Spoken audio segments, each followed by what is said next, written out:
যার কণ্ঠস্বর কখনো শুনিনি, যার পবিত্র সান্নিধ্যে উপস্থিত হওয়ার সৌভাগ্য কখনো হয়নি, যে মানুষটা আর আমার মাঝে 1400 বছরেরও বেশি সময়ের ব্যবধান, সে মানুষটা কেমন করে এত আপন হয়ে গেল? যারা বোঝে না 21 শতাব্দীতে বসবাস করা শত শত কোটি মানুষ মধ্যযুগের আরব সমাজের একজন ব্যক্তির প্রতি এত টান অনুভব করে কিভাবে, তাদের কেমন করে বোঝাবো ইয়া রাসূলুল্লাহ আপনাকে কেন এত ভালোবাসি? আপনার স্মরণে আজ শত কোটি অন্তর ভালোবাসায় ভরে ওঠে। প্রতিটি মুহূর্তে পৃথিবীর কোনো না কোনো অঞ্চলে উচ্চারিত হয় আপনার প্রশংসা, অথচ আপনি যখন পৃথিবীর বুকে আলোকরশ্মি ছড়িয়ে ভূমিষ্ঠ হলেন, তখন আপাত দৃষ্টিতে আপনি ছিলেন অনেকটাই নিঃসঙ্গ, অসহায়। জন্মের আগেই বাবা আব্দুল্লাহ ফিরে গেলেন আল্লাহর কাছে। বয়স 6 হতে না হতেই হারালেন মা আমিনাকে। তখনও নিষ্পাপ শিশুটি বুঝতে পারছিল না যে মাকে কেন্দ্র করেই জীবনের সব কিছু, সেই মা চলে যাওয়ার মানে কি। আপনি অসহায় কণ্ঠে বারাকাকে জিজ্ঞেস করলেন, মায়ের কি হয়েছে বারাকা? বারাকা কি করে আপনাকে বোঝাতো আপনি কি হারিয়েছেন? সে আপনাকে জড়িয়ে ধরে রাখল।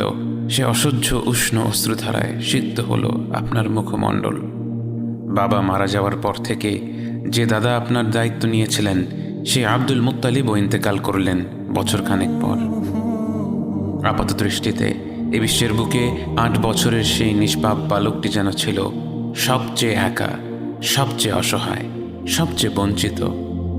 বাস্তবে আপনার রব আপনার জন্য প্রস্তুত করে রেখেছিলেন এমন এক বিস্ময়কর অভিযান, যার দীপ্ত প্রভা স্থানকালের বাধা ছেদ করে ছড়িয়ে পড়বে সর্বত্র। বহু বছর পর আপনার রব আপনার কাছে আয়াত নাজিল করে বলেন, ওয়াদ-দুহা ওয়াল-লাইলি ইযা সাজা, উজ্জ্বল দিনের কসম এবং রাতের কসম যখন তা নিঝুম হয়ে যায়।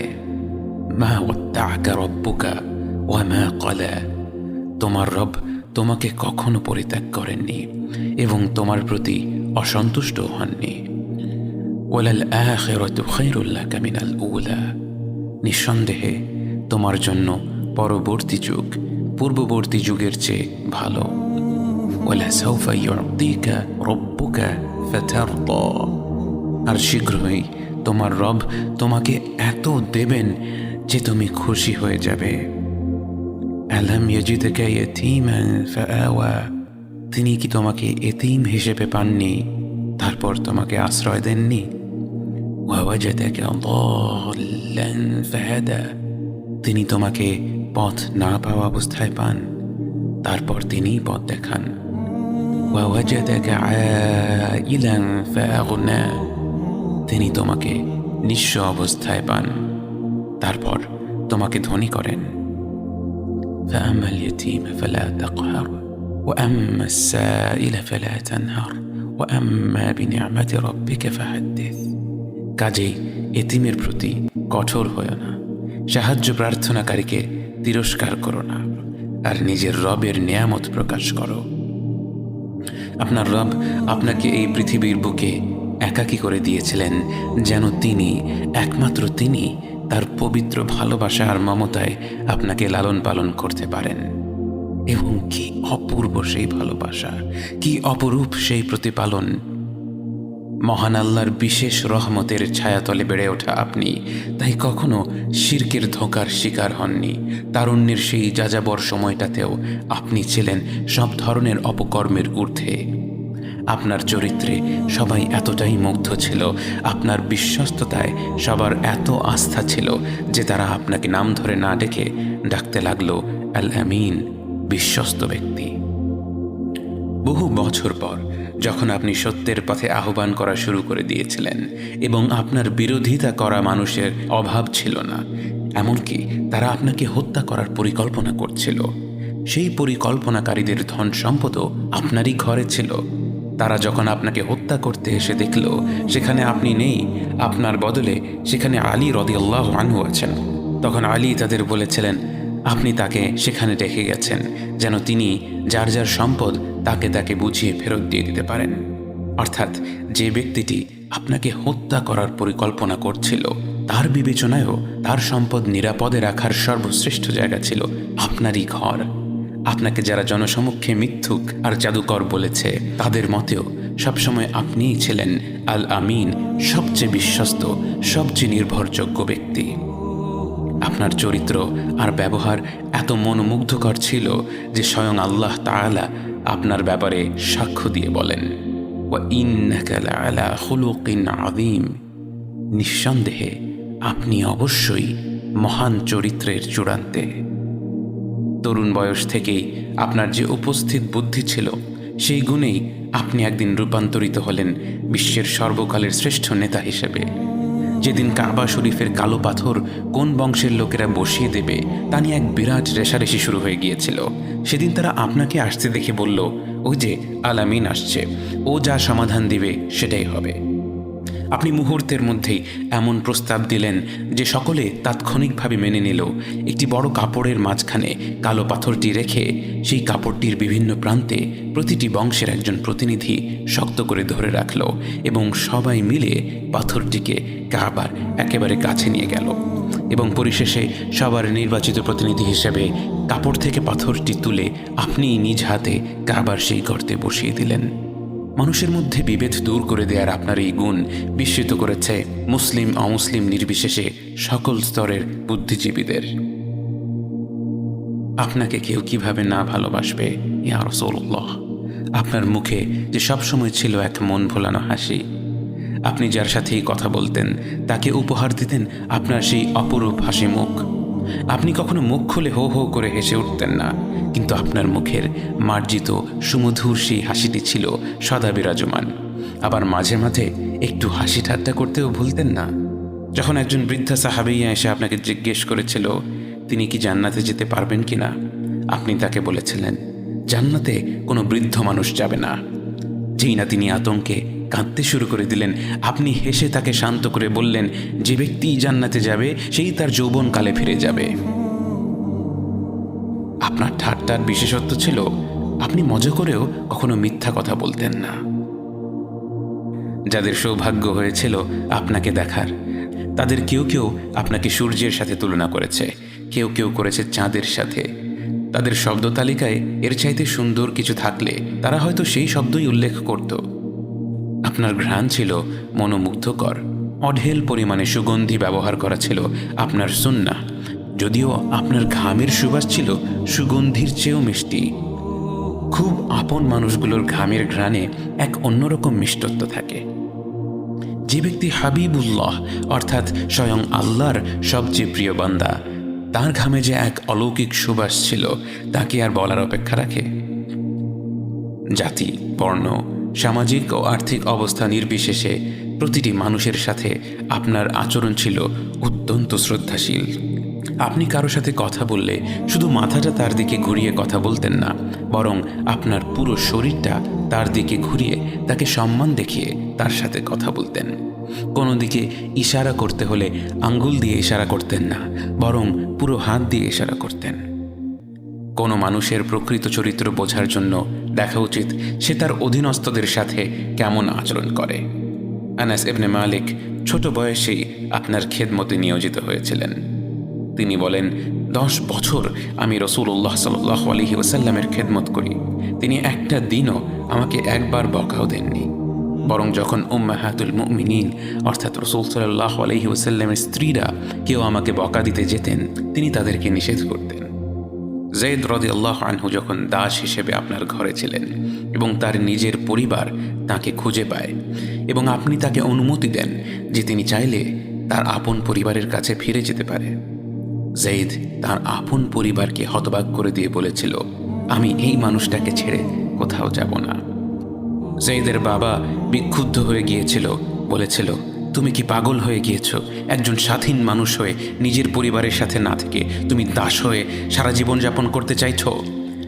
যায়েদ বলেছিল, এই মানুষটার মাঝে আমি এমন কিছু দেখেছি যে আমি আর কাউকে তার উপর প্রাধান্য দিতে পারবো না। ঘরের বাইরে আপনার ব্যবহার যতটা মুগ্ধকর ছিল, ঘরের ভেতরেও আপনি ছিলেন ততটাই ধৈর্যশীল ও শ্রদ্ধাশীল। একদিন আপনার ঘরে কয়েকজন সাহাবীদের নিয়ে খেতে বসেছিলেন। ওদিকে মা আয়েশা রাদিয়াল্লাহু আনহা একটি বিষয় নিয়ে খুব রেগে গিয়েছিলেন। রাগের মাথায় তিনি সবার সামনেই সজোরে একটি বাটি মাটিতে ছুঁড়ে মারলেন। বাটিটি ভেঙে 2 টুকরো হয়ে গেল। সাহাবীরা হতবাক হয়ে গিয়েছিলেন, কিন্তু আপনি অতি স্বাভাবিকভাবে ভাঙা বাটিটি ওঠাতে ওঠাতে বললেন, খাও খাও, আসলে তোমাদের মা সালামার উপর একটু বিরক্ত আছে, তাই এমনটা করেছে। মা আয়েশার সাথে আপনার সম্পর্ক ছিল বন্ধুর মতো। তার সাথে আপনি দৌড়ের প্রতিযোগিতা করতেন, তার নানা ধরনের শখ পূরণ করার চেষ্টা করতেন। যেদিন আয়েশা খেলা দেখতে চেয়েছিলেন, আপনি তার জন্য আপনার কাঁধটা এগিয়ে দিয়েছিলেন, যেন আপনার কাঁধে থুতনি রেখে তিনি আরাম করে খেলা দেখতে পারেন। পরে এক বর্ণনায় আয়েশা বলেছিলেন, আমি তো কিছুক্ষণ পরেই খেলার প্রতি আগ্রহ হারিয়ে ফেলেছিলাম, কিন্তু আমি কিছু বলিনি এটা দেখার জন্য যে রাসূলুল্লাহ সাল্লাল্লাহু আলাইহি ওয়াসাল্লাম আমার জন্য দাঁড়িয়ে থাকতে থাকতে ক্লান্ত হয়ে যান কিনা। বরং এক পর্যায়ে আমিই ক্লান্ত হয়ে পড়লাম, কিন্তু তিনি একটিবারও ক্লান্তি বা বিরক্তি প্রকাশ করলেন না। আপনার জীবদ্দশায় আল্লাহর হুকুমে আপনি কয়েকবার বিয়ে করেন, কিন্তু আপনার অন্যান্য স্ত্রীদের ব্যাপারে মা আয়েশা যতটা ঈর্ষাবোধ করতেন, তার চেয়ে বহু গুণে বেশি ঈর্ষাবোধ করতেন আপনার প্রয়াত স্ত্রী, আপনার প্রথম ভালোবাসা খাদিজা রাদিয়াল্লাহু আনহার ব্যাপারে। তিনি মৃত্যুবরণ করার পরেও আপনি খাদিজার সাথীদের সম্মান দেখাতেন। কখনো কোনো পশু জবেহ করা হলে তাদের ঘরে পাঠাতে ভুলতেন না। জীবনের শেষ পর্যন্ত তাদের সম্মান দেখানোর মাধ্যমে আপনি আপনার প্রথম ভালোবাসার মানুষটাকে সম্মান দেখিয়ে গিয়েছেন। জীবনের সবচেয়ে কঠিন সময়ে যে মানুষটা ছিল আপনার সবচেয়ে বড় আশ্রয়, যখন পৃথিবীর বুকে কেউ আপনাকে বিশ্বাস করেনি, এমনকি আপনি নিজেও সন্দেহ করছিলেন যে আপনি পাগল হয়ে গিয়েছেন কিনা, সেই মুহূর্তে যে মানুষটা নির্দ্বিধায় আপনাকে বিশ্বাস করেছিল, আপনার মাঝে আত্মবিশ্বাস জুগিয়েছিল, যে মানুষটার মর্যাদা এত বেশি যে স্বয়ং আল্লাহ ও তার ফেরেশতা জিবরাইল আলাইহিস সালাম তাকে সালাম দিয়েছিলেন, সেই খাদিজা রাদিয়াল্লাহু আনহার ব্যাপারে আপনি বলেছিলেন, ইন্নী কদ রুজিকতু হুব্বাহা, তার প্রতি ভালোবাসার রিজক আমার অন্তরে গেঁথে দেওয়া হয়েছে। বাবা হিসেবে আপনি ছিলেন পৃথিবীর সকল বাবাদের জন্য এক উদাহরণ। আপনার আদরের ফাতেমা আপনার ঘরে এলে আপনি দাঁড়িয়ে তাকে স্বাগত জানাতেন, তার কপালে চুমু খেয়ে তাকে পাশে বসিয়ে গল্প করতেন। যখন আপনি শুনলেন ফাতেমার ঘরের কাজ করতে খুব কষ্ট হচ্ছিল এবং তিনি আপনার কাছে অনুরোধ করেছিলেন সম্ভব হলে একজন সেবিকা জোগাড় করে দিতে, সৃষ্ট জগতের শ্রেষ্ঠ সৃষ্টি যার একটি ইশারায় ফেরেশতারা নেমে আসতো তার সব চাহিদা পূরণ করবার জন্য, যার একটি উচ্চারণে শত শত সাহাবী তাদের জান দিয়ে দিতে প্রস্তুত ছিল, সেই আপনি বাবা হিসেবে আপনার সন্তানকে বললেন, তুমি আমার কাছে যা চেয়েছ আমি কি তোমাকে এর চাইতেও উত্তম কিছু দিতে পারি? তাহলে রাতে শুতে যাবার আগে 33 বার আলহামদুলিল্লাহ, 33 বার সুবহানাল্লাহ ও 34 বার আল্লাহু আকবার পড়ে শুয়ে পড়বে। দুনিয়ার ব্যাপারে আপনি ছিলেন সদা উদাসীন। দুনিয়ার মোহ কখনো আপনাকে আকৃষ্ট করতে পারেনি। আপনি যখন খেজুর গাছের ডাল দিয়ে তৈরি মাদুরে শুয়েছিলেন, আপনার পিঠে এর ছাপ পড়ে গিয়েছিল। ওমর রাদিয়াল্লাহু আনহু আপনার পিঠে শক্ত মাদুরের ছাপ দেখে কান্না ধরে রাখতে পারলেন না। প্রিয় সাহাবীকে কাঁদতে দেখে আপনি জিজ্ঞেস করেছিলেন, কাঁদছ কেন ওমর? তিনি বললেন, ইয়া রাসূলুল্লাহ, আমরা কিভাবে আপনাকে এভাবে জীবনযাপন করতে দিই যখন রোমান ও পারস্য সাম্রাজ্যের রাজারা কত আরামায়েশে থাকে? ইয়া রাসূলুল্লাহ, আপনার তো নিশ্চয়ই এর চেয়ে ভালো কিছু প্রাপ্য।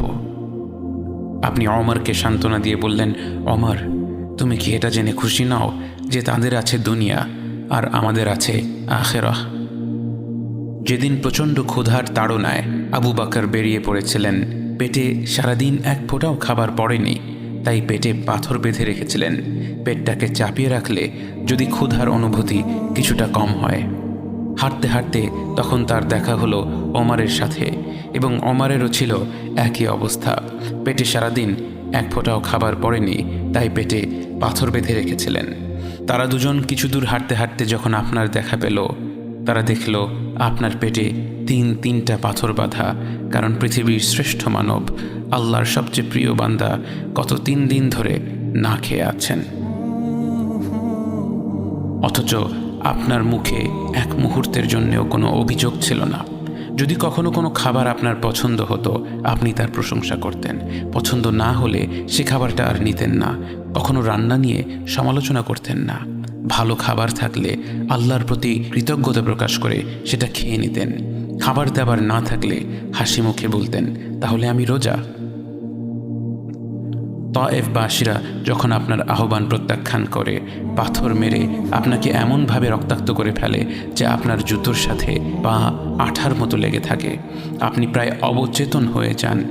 জ্ঞান ফিরে পেয়ে আপনি আল্লাহর কাছে হাত তুলে কোনো অভিশাপের দোয়া না করে আপনি বললেন, আল্লাহ, তুমি যদি আমার ওপর রাগ না করে থাকো তাহলে এসবের কোনো কিছুই আমি পরোয়া করি না। আপনি আল্লাহর পরিপূর্ণ রহমত এবং ক্ষমা লাভ করে ফেলেছেন তা জানা সত্ত্বেও আপনি রাত জেগে নামাজ পড়তেন। এত দীর্ঘ সময় ধরে নামাজ পড়তেন যে আপনার পা ফুলে যেত। মা আয়েশা রাদিয়াল্লাহু আনহা যখন জিজ্ঞেস করলেন, আপনি কেন এত কষ্ট করেন যখন আপনার এমন কোনো ভুল ত্রুটি নেই যা আল্লাহ ক্ষমা করেননি? আপনি বললেন, আফালা আকুনা আবদান শাকুরা, আমি কি কৃতজ্ঞ বান্দা হব না? আপনাকে কি করে ভালো না বাসি ইয়া রাসূলুল্লাহ, যখন আপনি আমাকে ভালোবেসেছেন সেই 1400 বছর আগে, যখন আপনি আমাকে মিস করতেন, আশা করতেন যেন আমার সাথে দেখা করতে পারেন, অথচ তখনও আমি জন্মই হইনি। সেদিন সাহাবীরা আপনার চোখে পানি দেখে বলল, ইয়া রাসূলুল্লাহ, আপনি কাঁদছেন কেন?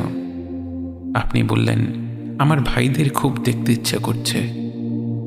সাহাবীরা বললেন, আমরা কি আপনার ভাই নই ইয়া রাসূলুল্লাহ? আপনি বললেন, না, তোমরা আমার সাহাবী। আমার ভাই হলো তারা যারা আমার পরে আসবে এবং আমাকে কখনো না দেখেও তারা আমাকে বিশ্বাস করবে। মৃত্যুশয্যায় শুয়ে আপনার অন্তরে এই চিন্তা ছিল যে আমাদের পরিণতি কি হবে। উম্মতি উম্মতি বলতে বলতে আপনি আপনার রবের নিকট ফিরে গিয়েছেন। আজ আমরা আপনার উম্মতের অংশ। বিশ্বজুড়ে আপাত দৃষ্টিতে আমরা হচ্ছি সবচেয়ে অপদস্থ, নিরুপায়, পরাজিত, লাঞ্ছিত, অথচ বাস্তবে আপনার উম্মতের অংশ হওয়া যে গোটা বিশ্বের সব সম্পদ পাওয়ার চেয়েও মূল্যবান ব্যাপার। আজ আমার মনে যত আশা, যত আকাঙ্ক্ষা, যত স্বপ্ন, যত চাহিদা, সব কিছু পেয়ে গেলেও নিজেকে এতটা সৌভাগ্যবান মনে করতাম না যতটা মনে হয় আজ আপনার উম্মতের একজন হতে পেরে। কাল হাসরের ময়দানে যখন গোটা মানব জাতি এক নবী থেকে আর এক নবীর কাছে ছুটে যাবে, আল্লাহ যেন বিচার প্রক্রিয়া শুরু করেন এবং প্রতিটি নবী নাফসি নাফসি বলে মানুষকে ফিরিয়ে দিবে। অবশেষে যখন সবাই আপনার সামনে হাজির হবে এবং আপনি গোটা মানব জাতির প্রতিনিধি হয়ে আল্লাহর সামনে সিজদা করবেন, সেদিন আপনার উম্মতের সদস্য হওয়ার পূর্ণাঙ্গ মর্যাদা প্রকাশ পাবে। ইয়া রাসূলুল্লাহ, আপনাকে কেন এত ভালোবাসি তা তো ভাষায় প্রকাশ করা যাবে না। তবে যতটুকু ভালোবাসা আপনার প্রাপ্য ততটুকু তো আপনাকে ভালোবাসতে পারি না। কথায় আপনাকে যতটা ভালোবাসি কাজে তো তেমন করে ভালোবাসতে পারি না। আপনার সুন্নতের অনুসরণ করি ঠিকই, কিন্তু ভিন্ন মতের অনুসারীদের সাথে ঝগড়া না করে থাকতে পারি না। ইবাদতটা নিয়মিত করতে পারলেও এবাদতে আপনার মতো আন্তরিকতা আনতে পারি না। বাহ্যিক বিষয়ে আপনার অনুসরণ করতে পারলেও চারিত্রিক দিক থেকে তো আপনার কাছ থেকে শিক্ষা নিতে পারি না। মুখে আপনার প্রতি সালাওয়াত পেশ করলেও কাজে কর্মে উম্মতে মুহাম্মদ হিসেবে আপনার সম্মানটা রক্ষা করতে পারি না। রাসূলুল্লাহ, হাবিবুল্লাহ, নবিয়ুল্লাহ, ইয়া মুস্তাফা, আমরা তো আপনার উম্মত হবার যোগ্য নই, কিন্তু আপনার রব তো সবচেয়ে ক্ষমাশীল। তিনি তো আমাদের যা প্রাপ্য তার চেয়ে অনেক বেশি অনুগ্রহ প্রদর্শন করতে সক্ষম। আপনি আমাদের যতটুকু ভালোবেসেছেন তিনি তো আমাদের এর চাইতেও বেশি ভালোবাসেন। আমরা আমাদের ভুল ত্রুটি সম্পর্কে যতটুকু অবগত, তিনি তো তার চাইতেও বেশি অবগত।